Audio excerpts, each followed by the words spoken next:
전국 현장을 발로 뛰는 맛이 보이는 소식, 뉴스보다 맛집입니다. 오늘도 요리하는 기자 이기진 기자 나오셨습니다. 어서 오세요. 네, 안녕하세요. 네. 자, 오늘은 어떤 소식 만나볼까요? 네, 오늘이 바로 73번째 만난 한국 전쟁일이죠. 그렇죠. 네. 예. 같은 민족끼리 총불을 겨누고 동족선전의 비극. 네. 대전이라고 예외는 아니었죠. 지금 보시는 사진이 대전이라면 믿어지십니까? 자, 그야말로 정말 남아있는 게 하나도 없는 폐허네요, 그죠? 폐허가 됐어요. 네네네. 이 사진들은 한국 전쟁 당시에 그 미군 소속의 영상 담당 사병이 촬영한 겁니다. 예. 그 도심이 이렇게 융단 폭격을 맞은 것은 불과 이틀인데요. 한국 전쟁이 이제 네. 6월 25일 발발했죠. 예. 7월 19일부터 20일까지 이 전쟁이 발발했고 이 전투에서 미군과 국군은 결국 패했는데 네. 과연 패한 것이냐라고 하는 것은 또 여러 가지 의견이 있긴 있어요. 대전 전투에서. 네네네. 예. 왜 그러냐면 이 전투가 치열했기 때문에 그 후방에서 미군과 국군은 전열을 정비할 수 있었다는 거죠. 네, 그만큼 시간을 벌어준 거죠. 네. 그러네요. 또 대전 보라매 공원에 가면은 대전 전투와 관련된 뭐 호국 영웅들 네. 이런 비도 이제 남아 있는 거로 제가 알고 있는데 네. 저 사진은 옛날 충남 도청사 같은데요. 네, 맞습니다. 네. 6.25 전쟁 당시에 이제 도청인데요. 예. 지금 한국 전쟁하면 임시 수도가 부산을 흔히 떠올리죠. 그렇죠. 예. 그런데 대전에서도 사실상 임시 수도가 된 적이 있었습니다. 그러니까 한국 전쟁이 발발한 이후에 사흘 만에 이제 서울이 이제 함락이 되고 네. 이승만 내각은 부랴부랴 대전을 피난 오게 된 거죠. 예. 그래서 대전을 임시수도로 정하고 그리고 저 도청 건물은 옛 도청 건물은 그 중앙청이 된 거죠. 예. 그리고 좀 이따 이제 화면에 나올 텐데 옛 충남도지사 공관은 경무대가 된 거죠. 네네.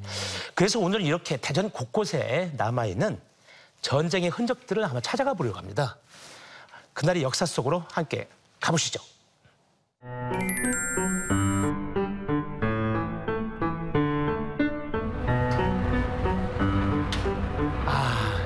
이 건물도 이제 조금만 있으면 100년이 되네요. 옛날 도청 건물이었죠. 지금은 대전 근현대사 전시관.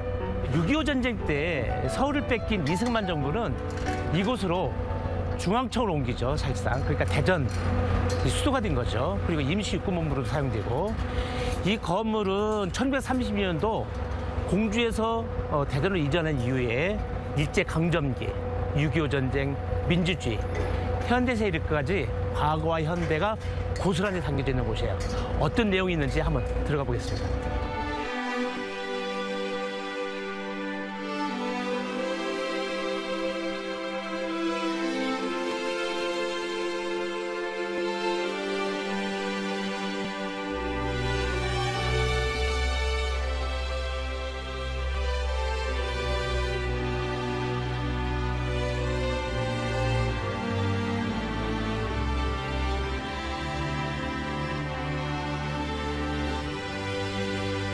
이게 대전 맞아요? 네, 지금 보시는 이제 사진들은 그 당시 6.25 전쟁 때 대전에 있었던 미군 군인들이 이제 대전에 있으면서 찍었던 사진들입니다. 아, 이 사진이요? 네, 대전에서 대전 전투가 일어날 때 가장 치열했던 곳은 갑천인데, 아, 지금 갑천이요? 네, 이제 카이스트가 있는 갑천이요. 이제 그 근처에다가 진지를 세워가지고 북한군하고 이제 대치를 했던 곳이라고 알고 있습니다. 곳곳에 그러니까 6.25 전쟁의 흔적이 대전에도 남아있군요.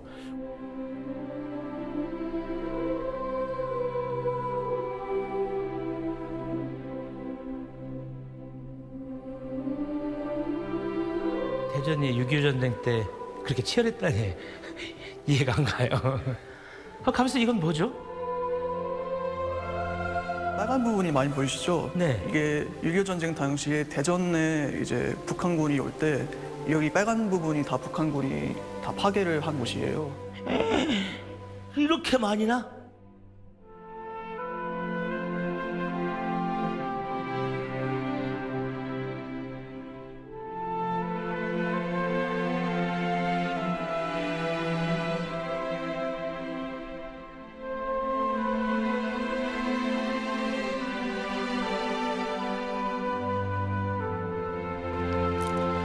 한국 전쟁 당시 이승만 대통령이 머물며 경무대로 활용한 충남도지사 공원입니다. 이곳에서도 전쟁 당시의 흔적들을 만날 수 있습니다.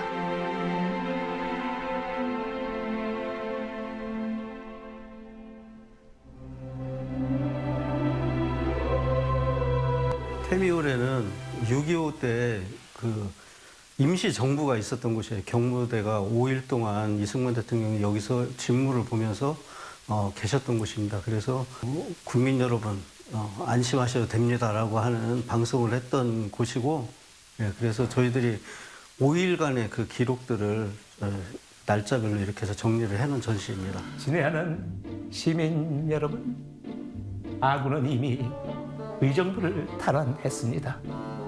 서울 시민은 안심하십시오.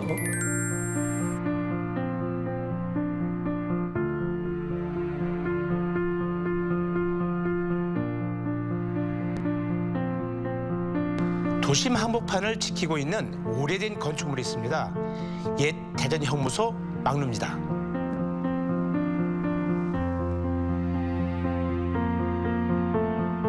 여기가 대전 중구 중촌동이에요. 시내 한복판에 이런 시설이 있어요. 이 구 대전 형무소 막루. 1919년도 3.1운동 이후에 수많은 독립수사들을 수감했었고, 한국전쟁 때는 양민들 또 반공주의자들 좌익들이 여기에 또 수감돼 있었죠. 특히 한국전쟁 때 수많은 양민 학살이 이루어진 곳 중에 한 곳이에요. 그곳이 있는데 한번 가보겠습니다.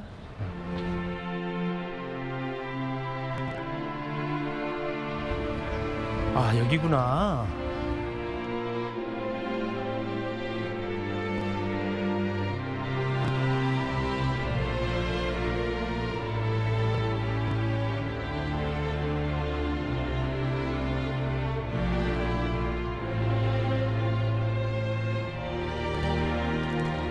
삶의 터전을 잃고 하루아침에 길 위로 나선 피난민들. 살아남기 위해 먹어야 했던 안전한 한 끼. 그리움의 맛을 찾아가 봅니다.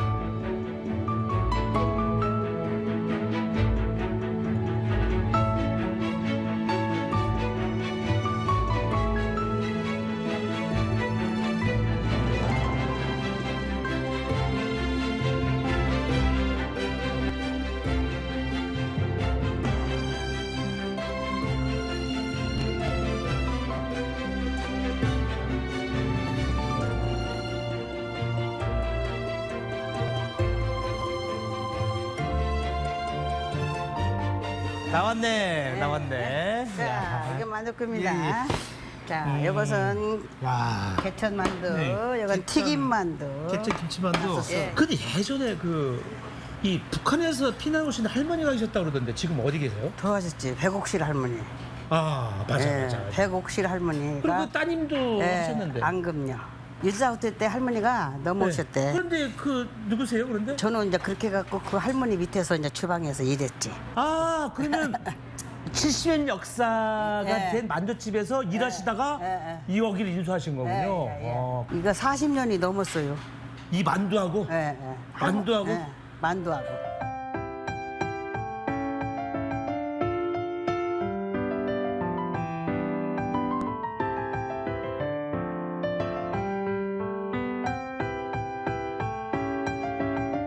꺼내놓고서 잘라봐. 이거 무작정 드시면 그거는 진정한 미식가가 아니에요. 보세요. 쑥주, 여기 내려온 게 쑥주. 그 다음에 두부. 두부가 상당히 많네. 김치, 양배추도 들어갔다고 그래요. 근데 사실 그 만두는 서울 만두 조그만 거 해가지고 한 입에 쏙 들어가는 거. 그리고 개성만두는 엽전 모양 생긴 거 있죠? 요걸 이렇게 돌돌 말아가지고. 그리고 이북만두는 이 평양만두거든. 이렇게 막 커요. 근데 이것도 줄여들었다. 줄인 거네. 한번 먹어봐야죠.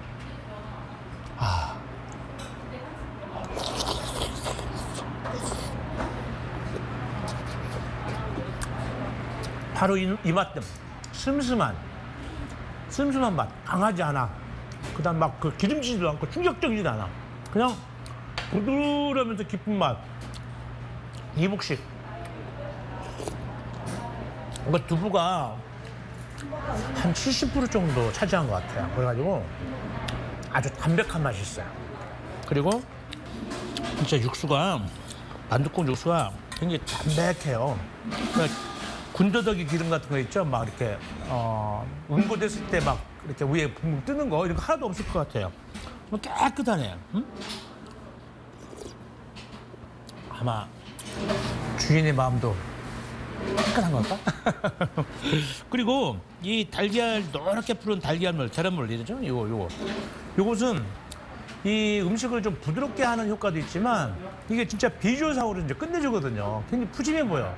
우리가 예전에 어렸을 때 막 도시락 쌌는데 달걀 후라이나 딱 올라가면 진짜 이거잖아. 그런 그것처럼 이 위에 막 달걀물이 싹 퍼지니까 든든한 한 끼 그런 느낌이 드네요. 완전.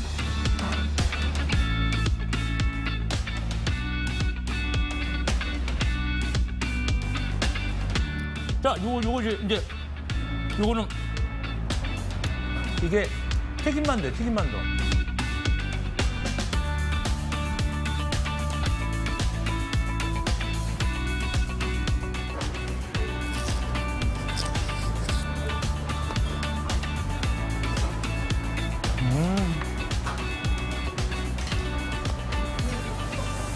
바삭하네.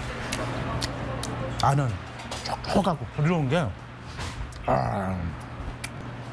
근데 너무 꽉 차면 무슨 재료가 있는지 그리고 재료가 막 섞여서 잘 모르거든요. 그런데 적당히 있어줘야 이게 좀 기술인 것 같아요. 적당한 조합.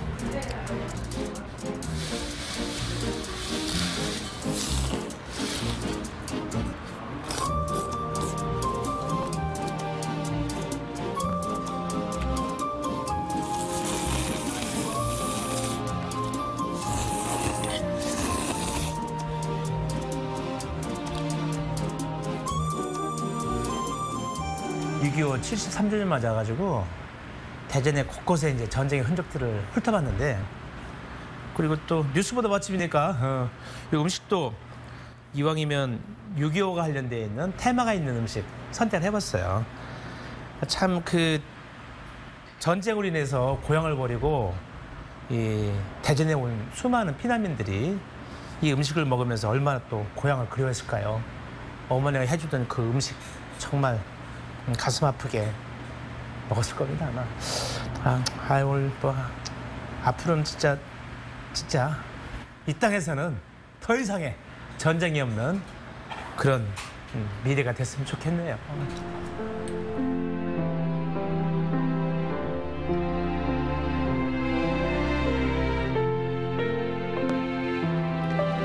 우리 민족사 최대의 비극 한국전쟁. 전쟁의 폐허 속에서도 민초들은 희망을 품고 삶을 이어갔습니다. 오늘 우리가 누리는 평화 뒤에 감춰진 수많은 눈물과 아픔을 되새겨봅니다. 네, 뜨끈한 이북식 만둣국 한 그릇 먹으면은 정말 이렇게 무더위에도 정말 별미다라는 생각도 좀 드는데요. 대전에도 보니까 전쟁의 흔적들이 생각보다 꽤 많이 남아 있네요. 네, 그렇습니다. 예. 재난이 일어났거나 역사적으로 비극적인 현장을 찾아서 의미를 되새기고 교훈을 삼는 여행의 형태를 다크 투어리즘이라고 합니다. 예. 네네. 그 대전도 오늘 소개해드린 그런 흔적도 있고요. 그리고 한국전쟁 73주년을 맞이해서 오늘이나 이번 주는 한번 좀 전쟁의 흔적을 찾아다니시는 것도 상당히 의미가 있을 것 같습니다. 예. 네, 이기진 기자 수고 많으셨습니다. 네, 감사합니다. 자, 다음은 오랜만에 만나는 반가운 얼굴이죠. 네, 꿈돌이가 전하는 과학뉴스 함께 만나보겠습니다. 꿈돌이 나와주세요. 안녕하세요. 여러분의 귀염둥이 꿈돌이입니다. 푹푹 찌는 여름, 불쾌지수 상승하는 여러분을 위해 저 꿈돌이가 오늘도 재미있고 알찬 과학 뉴스를 준비했습니다. 먼저 첫 번째 소식 바로 전해드릴게요. 지난번 저희 꿈돌이 뉴스에서 모래사장을 마구 뛰어다니는 사족보행 로봇 라이보를 소개해드렸었는데요. 라이보보다 더 진화한 사족 로봇 드림워커가 개발됐습니다. 이야, 이 친구 움직임이 장난이 아니던데. 안대를 썼는데도 망설이지 않는 저 단호한 모습. 카이스트에서 개발한 드림워커는 시각 센서와 촉각 센서가 없어도 인공지능 제어기를 통해 다양한 환경에서 보행할 수 있다고 합니다. 최근 런던에서 열렸던 사족 로봇 자율보행 경진대회에서는 우승을 차지했다고 하는데요. 꿈돌이도 진심 축하를 전합니다. 요즘 꿈돌이 우주선 상태가 오락가락하는데 드림워커야, 꿈돌이 우주선 좀 교육해주지 않을래? 부탁해. 자, 이어서 오늘의 두 번째 소식 볼까요? 그린 수소라는 말 들어보셨나요? 그린 수소는 수소 에너지 중에서도 탄소가 배출되지 않는 친환경 에너지원인데요. 그린 수소의 치명적인 단점, 그건 바로 생산 비용이 너무 비싸다는 겁니다. 이 단점을 해결하기 위해 우리나라 연구팀이 아주 획기적인 기술을 개발했는데요. 기초과학연구원에서 개발한 이 기술은 바다, 호수, 강, 물이 있는 곳이라면 어디든 태양광을 받아서 그린 수소를 생산하는 강촉매 플랫폼이라고 합니다. 태양광 에너지를 직접 사용하기 때문에 비용은 절감, 온실기체는 배출하지 않아서 환경에는 최고. 꿈돌이의 고향 행성에도 강촉매 플랫폼 하나, 아니 좀 많이 놓아드려야겠는데요. 그러면 자, 오늘의 마지막 소식입니다. 요즘 정말 재미있게 본 드라마, 바로 낭만 닥터 김사부. 김사부의 현란한 수술 솜씨와 카리스마, 판타스틱. 꿈돌이도 꿈사부가 된 것처럼 수술 장면을 따라해보기도 했는데요. 하지만 드라마와는 달리 실제 수술에서는 예기치 못하게 혈관이 손상되거나 출혈이 발생하는 위험한 순간이 많잖아요. 그런데 끊어진 혈관을 봉합하는 신개념 생체 필름이 개발됐다고 합니다. 안전성 평가 연구소와 카이스트에서 개발한 이 생체 필름은요, 튼튼한데 접착력까지 좋아서 수술 시간도 30%나 단축되고요, 혈관에 닿으면 저절로 지혈까지 된다고 합니다. 우와, 이럴 땐 이렇게 외쳐야죠. 생체 필름 브라보! 멋지다 생체 필름아! 앞으로 이 생체 필름이 더 많은 생명들을 살리는데 사용되기를 김사부, 이 꿈사부도 응원하겠습니다. 자, 오늘 준비한 과학 뉴스 재밌게 보셨나요? 저는 더 재미있고 알찬 과학 소식으로 돌아오겠습니다. 그때까지 모두 안녕! 안녕!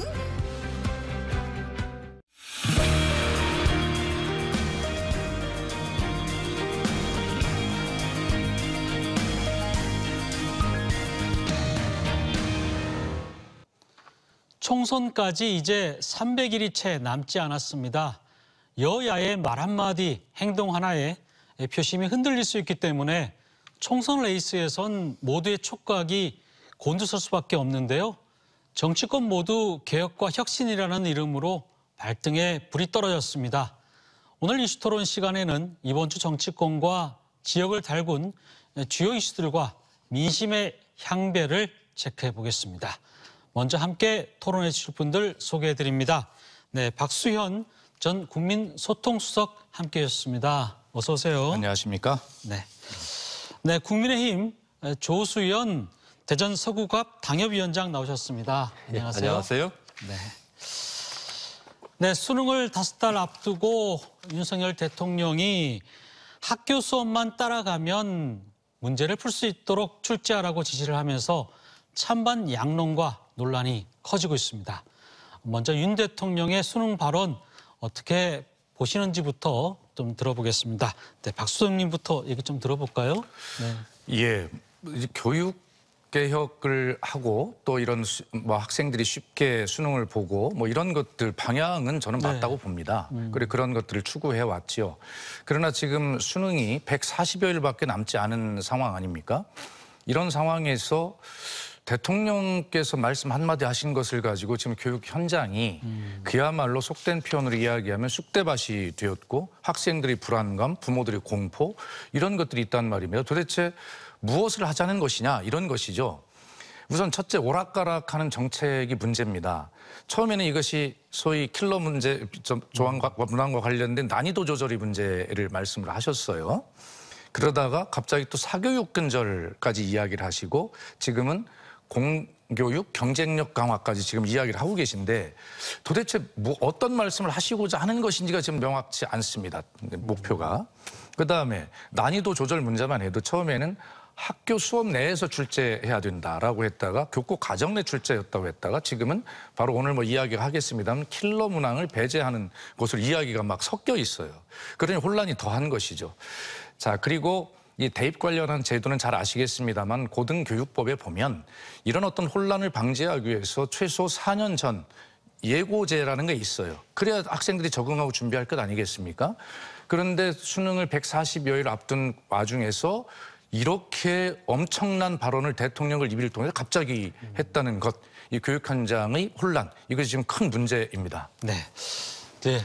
조 위원장님께서는 어떻게 보십니까? 예, 저는 뭐 윤석열 대통령께서 당연한 것을 지적을 하셨다. 누구나 성실한 학생이 학교 수업을 정말 그야말로 성실하게 공부를 하고 이수를 했으면 충분히 풀 수 있는 알찬 문제들로 수능이 구성이 되어야지 뭐 아까 지금 킬러 문항 말씀을 하셨습니다마는 99%는 틀리고 단지 1%의 학생만 맞출 수 있는 그러한 그 킬러 문제를 3점에서 5점의 배점을 놓고 섞어 놓으니 이런 문제를 맞추기 위한 또 학원이 성행을 하게 되고 이래서는 정말 안 된다. 그 사교육비도 지금 엄청나지 않습니까? 그런 학원에 한번 가서 한 달에 수업을 들으려면 보통 200에서 300만 원의 학원 수강료를 내야 되는데 이런 엄청난 부담, 그러니까 이러한 비용을 또 낼 수 있는 특수한 위치에 있는 그런 학생들만 가서 그런 학원 수업을 듣고 합격을 하고 또 그런 경제력이 없는 학생들은 학교 수업만 따라가다 보면 이런 그 어려운 그 수능 같은 경우를 맞출 수가 없는 부분, 이런 사실은 학교 내에서 성적의 부모의 재력에 따라서 학생들이 대입이 좌우되는 이런 문제는 사실은 대통령 말씀에 따라서 정말 그래서는 안 된다 하고요. 수능이 얼마 남지 않은 건 사실입니다만 사실 이것은 그 얼마 남지 않아서 이런 이야기를 하는 것은 뭐 학교의 현장에 큰 혼란을 뭐 초래한다.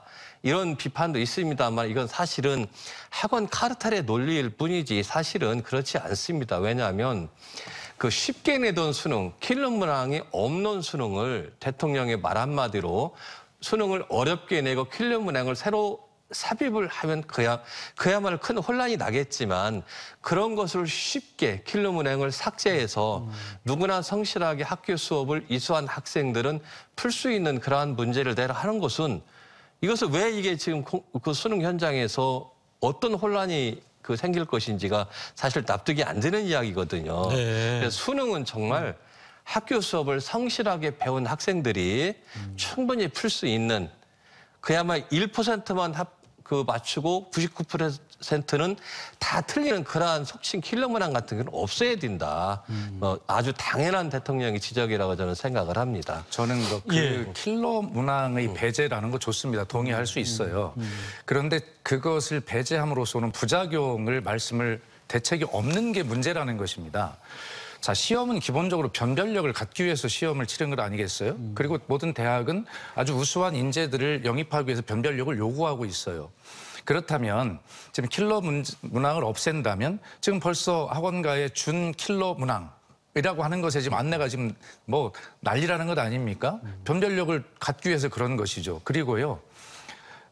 이 수능이라고 하는 것이 킬러 문항이 없어진다면 예를 들어서 과목별 만점자가 굉장히 많이 나옵니다. 그렇다면 다른 문제에서 한 문제를 틀리거나 실수를 하면 등급이 2등급에서 3등급으로 막 갈 가능성이 많아요. 다시 말해서 그 킬러 문항이 없어짐으로 해서 변별력이 없고 다른 대책이 없음으로 인해서 이 수능 전체에 아주 우수한 학생들이 굉장히 등급이 많이 떨어지는 이런 어떤 부작용이 당연히 예상이 되고 있는데 거기에 대한 대책을 함께 말씀을 안 하시는 게 문제라는 것이죠. 그리고 예를 들어서 이 대학별로 이제 변별력 갖기 위해서는 그렇게 된다면 본고사가 또 굉장히 어려워질 겁니다. 대학별 고사가. 그렇다면 그것에 대해서는 사교육이 안 생길까요? 없어질까요? 이런 문제들에 대해서 종합적으로 시간을 가지고 봐야지 킬러 문항 하나만 핀셋으로 찝어내면 된다라고 하는 그런 단편적인 시각 이런 것들이 큰 문제고 그렇게 쉬우면 왜 여태까지 이 문제를 해결을 못했겠어요. 그래서 킬러 문항의 배제 좋습니다. 동의할 수 있다 말씀을 드리고 다만 그럼 지금 제가 말씀드리는 것 이외에도 전문가들이 보는 부작용들이 굉장히 많이 있을 수 있으니 이런 문제를 종합적으로 시간을 가지고 차분하게 제도 개선을 하려면 해라 이런 주문을 하는 것입니다. 네. 그 부분에 대해서 조금 예, 예. 말씀을 드리면 제가 사실은 준비를 좀 해왔습니다. 2019년도 네. 국어 문제입니다.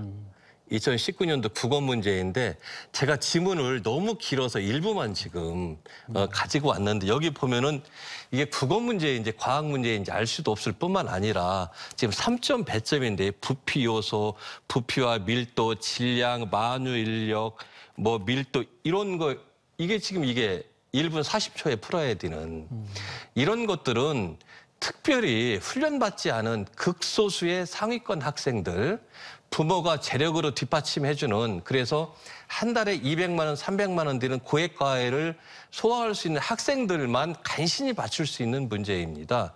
이런 문제를 가지고 변별력을 위해서는 이런 문제를 계속 내야 된다.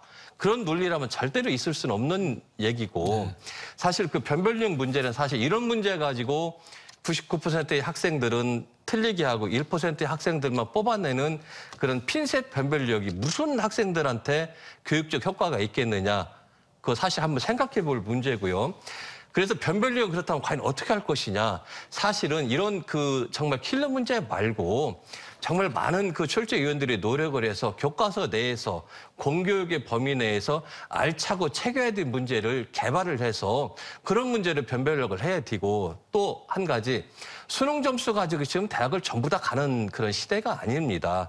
지금 수시라든지 이런 걸로 해서 학생부 종합전형 여러 가지 많은 전형이 있어서 수능 점수가 많이 조금 쉬워져서 오버가 높은 점수가 많이 나왔다 하더라도 변별은 사실은 다른 부분 가지고 변별을 해야 되지 않느냐 하는 그런 보충적 견해 말씀을 드립니다. 요 하나만 좀 여쭤볼게요. 네. 지금 정부 여당에서는 이 킬러 문항이 사교육을 부추기고 있고 이른바 수백억 연봉을 받는 일타 강사들을 만들어내고 있다. 그래서 사실 사교육을 줄이기 위한 것이 이제 이번 이제 본질이다 이렇게 얘기를 하는데 사교육이 줄어들 수 있다고 보십니까? 절대 그렇게 보지 않죠. 킬러 문항이라고 하는 것이 사교육이 여러 가지 좀 극성화되는데 한 요인이 될 수 있지만 이것만이 사교육의 원인이다라고 이렇게 보면 사교육을 없애는데 실패하게 돼 있어요. 그러니까 이것에 대해 반대하는 게 아니라 동의를 하지만 그러나 성공하기 위해서는 원인을 종합적으로 차분하게 분석을 해야 대책이 나오는 것이지 그렇게 이 문제 없으면 사교육 없어진다 이렇게 쉬운 것을 왜 지금까지 못했겠어요. 역대 정부든. 그래서 이 문제를 어느 날 갑자기 킬러 문제 문항 없애면 사교육 없어진다. 뭐 이권 카르텔이 있다라고 이렇게 이야기하는 것은 이 문제의 본질을 오히려 어렵게 만드는 것이라는 그런 주장들이 전문가들이 주장입니다. 예. 어떻게 보십니까? 예. 아니 지금 맞는 말씀을 하셨어요. 뭐 킬러 문항 하나가 뭐 없어진다고 해서 뭐 사교육 전체가 없어지진 않겠지만 사실은 상당히 경감될 수도 있는 부분이고 지금 그 서울에 있는 그 유명 학원에서는 뭐 한 1년에 100억씩 버는 그런 그 일타 강사들도 많이 있다고 하는데 사실은 그런 분들이 어떤 걸로 수익을 올리느냐 사실은 그 굉장히 이런 킬러 이런 문항에 대해서 지금 이런 문제만 지금 몇십 개, 몇백 개씩 추려서 그 특수한 학생들을 모아놓고 완전 초고액 과외를 한다고 합니다. 그래서 그러한 기형화된 그런 수업 정도는 배제시켜야 되지 않느냐. 수많은 99% 학생들을 우롱하고 낙담에 빠뜨리는 이런 문제는 최소한 출제하지 말아야 되겠다. 저는 사실 그 대통령의 그런 이번에 그 지시는 굉장히 타당하다고 생각을 합니다. 이번엔 시기를 가지고 한번 좀 얘기를 나눠볼 텐데요. 지금 이제 여론을 보면은 대통령이 당연한 얘기를 했고 올바른 정책 방향을 밝혔는데 뭐가 문제가 되느냐는 목소리가 있는 반면에 또 한편에는 지금 수능을 5달 앞두고 출제 방향을 바꾸면은 수험생들은 어떻게 하느냐. 지금 이 완전히 이렇게 양쪽 얘기가 서로 다르거든요. 어떻게 해서 시기적으로 지금 적정하다고 보시는 겁니까? 전혀 적정하지 않죠. 예. 대통령이 그 위원을 직접 지명하는 대통령 소위 국가교육위원회 설치와 운영에 관한 법률, 그것도 제1조 이 목적에 보면 이렇게 돼 있어요. 교육정책이 사회적 합의에 기반하여 안정적이고 일관되게 추진되도록 함으로써 교육의 자주성, 전문성 및 정치적 중립성을 확보, 교육 이바지 합을 목적으로 하는데 이게 핵심이거든요. 예.